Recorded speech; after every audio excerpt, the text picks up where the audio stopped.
Hi hello everyone, welcome to current affairs friendly channel. ఈరోజు సంబంధించిన top current అఫైర్స్ని చూద్దాం. World Suicide Prevention day 10th September. International Association for Suicide Prevention IASP ప్రతి సంవత్సరం September 10th world Suicide Prevention day WSPD నిర్వహిస్తుంది. ఆత్మహత్యను నివారించవచ్చని ప్రపంచవ్యాప్తంగా అవగాహన పెంచడం ఈ రోజు యొక్క ఉద్దేశం. 2021 వరల్డ్ సూసైడ్ ప్రివెన్షన్ డే యొక్క థీమ్ వచ్చేసి క్రియేటింగ్ హోప్ త్రూ యాక్షన్. దీని యొక్క హిస్టరీ మనం చూసుకున్నట్లయితే 2003 నుంచి International Association for Suicide Prevention IASP, World Health Organization WHOతో మరియు World Federation for Mental Health WFMHతో కలిపి వరల్డ్ సూసైడ్ ప్రివెన్షన్ డే యొక్క వివిధ యాక్టివిటీస్ని పెర్ఫామ్ చేయడం జరుగుతుంది. Next one, government appoints 10 merchant bankers for managing IPO of LIC. Life insurance corporation of India LIC ప్రారంభ public offering నిర్వహణ కోసం భారత ప్రభుత్వం 10 మర్చెంట్ బ్యాంకర్లను నియమించింది. LIC యొక్క IPO 2022 జనవరి-మార్చి త్రైమాసికంలో ప్రారంభమయ్యే అవకాశం ఉంది. IPO విషయంలో మర్చెంట్ బ్యాంకర్ల పాత్ర, the role of merchant bankers వచ్చేసి issue management, promotional activities, credit syndication, project counselling మరియు పోర్ట్ఫోలియో మేనేజ్మెంట్ మొదలైనవి. ఈ 10 మర్చెంట్ బ్యాంక్స్ వచ్చేసి గోల్డ్మ్యాన్ సాక్స్ India securities, Citigroup global markets India, Nomura financial advisory and securities India, SBI capital market, JM financial, Axis capital, BofA securities, JP Morgan India, ICICI సెక్యూరిటీస్, Kotak Mahindra capital co limited. Next one, RBI approves reappointment of V. Vaidyanathan as MD and CEO of IDFC first bank. Reserve bank of India RBI IDFC first bank యొక్క MD and CEO V. వైద్యనాథన్ని reappoint చేయడం జరిగింది. వైద్యనాథన్ మరో 3 సంవత్సరాల కాలానికి నియమితులయ్యారు. ఇది December 19, 2021 నుండి అమల్లోకి వస్తుంది. IDFC బ్యాంక్ ఇంకా క్యాపిటల్ ఫస్ట్, IDFC బ్యాంక్ మరియు క్యాపిటల్ ఫస్ట్ విలీనం తర్వాత అతను 2018 డిసెంబర్లో మొదటిసారి IDFC first bank MD and CEOగా బాధ్యతలు స్వీకరించారు. Bank of Baroda's launches digital platform BOB world. Bank of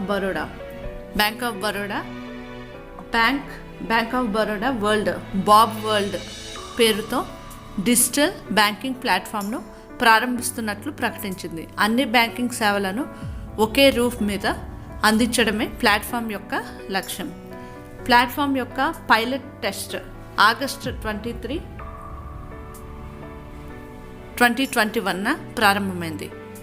220 సర్వీసెస్లో 220కి పైగా సేవలు ఒకే యాప్లో ఇది ఉంచడం జరిగింది. ఇది దాదాపు 95% రిటైల్ బ్యాంకింగ్ సేవలను కలిగి ఉంటుంది. వీటిని దేశీయంగా మరియు ప్రపంచవ్యాప్తంగా వినియోగదారులు యాక్సెస్ చేయొచ్చు.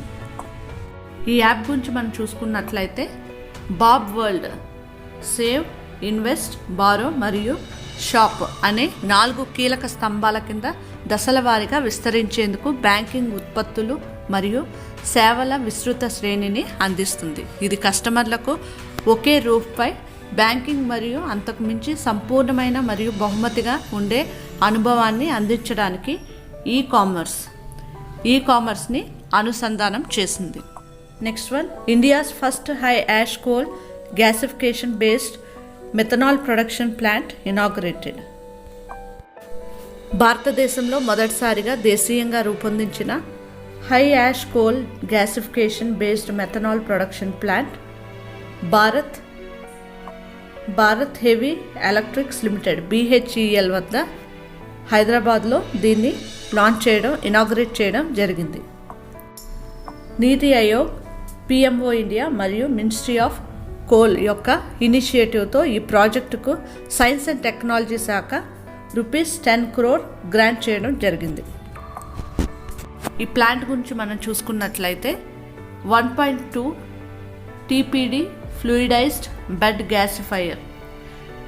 గ్యాసిఫైయర్ ఉపయోగించి అధిక హై యాష్ ఇండియన్ కోల్ నుండి రోజుకు 0.25 టన్ పర్ డే, రోజుకు 0.25 టన్ TPD మిథనాల్ను సృష్టించగలదు. ఉత్పత్తి చేయబడిన క్రూడ్ మిథనాల్ యొక్క స్వచ్ఛత 98 నుండి 99.5% మధ్య ఉంటుంది.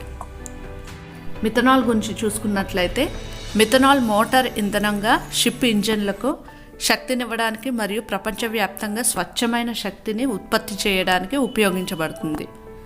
డీమిథనైల్ ఈథర్ DMEను ఉత్పత్తి చేయడానికి కూడా ఉపయోగించబడుతుంది. ఇది డీజిల్తో సమానమైన ద్రవ్య ఇంధనం. ప్రస్తుతం ఉన్న డీజిల్ ఇంజిన్లను డీజిల్కు బదులుగా DME ఉపయోగించడానికి కనిష్టంగా మార్చాలి. Next one, India's first emergency landing facility on national highway in Rajasthan. Union defence minister Rajnath Singh మరియు union highways minister Nitin Gadkari జాతీయ రహదారిపై ఎమర్జెన్సీ ల్యాండింగ్ ఫెసిలిటీని ఇనాగ్రేట్ చేయడం జరిగింది. రాజస్థాన్లోని బార్మర్లో Sattagandhav stretch of national highway NH 925A వద్ద ఎమర్జెన్సీ ల్యాండింగ్ ఫెసిలిటీని కన్స్ట్రక్ట్ చేయడం జరిగింది. IAF ఎయిర్ క్రాఫ్ట్ అత్యవసర ల్యాండింగ్ కోసం జాతీయ రహదారి NH 925 ఉపయోగించడం ఇదే మొదటిసారి. ఈ ప్రాజెక్టుకు దాదాపు 765.52 crore 765.52 కోట్లు ఖర్చు అవుతుంది. ఇది భారతమాల పరియోజన కింద దీన్ని ఖర్చు చేయడం జరుగుతుంది. Next one, world EV day September 9. World EV day ప్రతి సంవత్సరం సెప్టెంబర్ 9న జరుపుకుంటారు. ఈరోజు ఈ మొబిలిటీ వేడుకను సూచిస్తుంది. ఎలక్ట్రికల్ వాహనాల ప్రయోజనాల గురించి ప్రజలకు అవగాహన కల్పించడానికి ప్రపంచవ్యాప్తంగా ప్రత్యేక అవగాహన ప్రచారాలు నిర్వహించబడతాయి. వరల్డ్ EV డే అనేది sustainability media company green TV ద్వారా సృష్టించబడిన ఒక ఇనిషియేటివ్గా చెప్పారు. Uttarakhand, Punjab, Tamil Nadu get new governors. Baby Rani Maurya రాజీనామా చేసిన తర్వాత ఖాళీ అయిన ఆర్మీ డెప్యూటీ చీఫ్ ఉత్తరాఖండ్ గవర్నర్గా పదవీ విరమణ చేసిన లెఫ్టినెంట్ జనరల్ గుర్మిత్ సింగ్ను రాష్ట్రపతి రామ్నాథ్ కోవింద్ నియమించారు. రాష్ట్రపతి రామ్నాథ్ కోవింద్ మౌర్య యొక్క రాజీనామాను ఆమోదించారు మరియు సింగ్ను రాష్ట్ర గవర్నర్గా నియమించడం జరిగింది.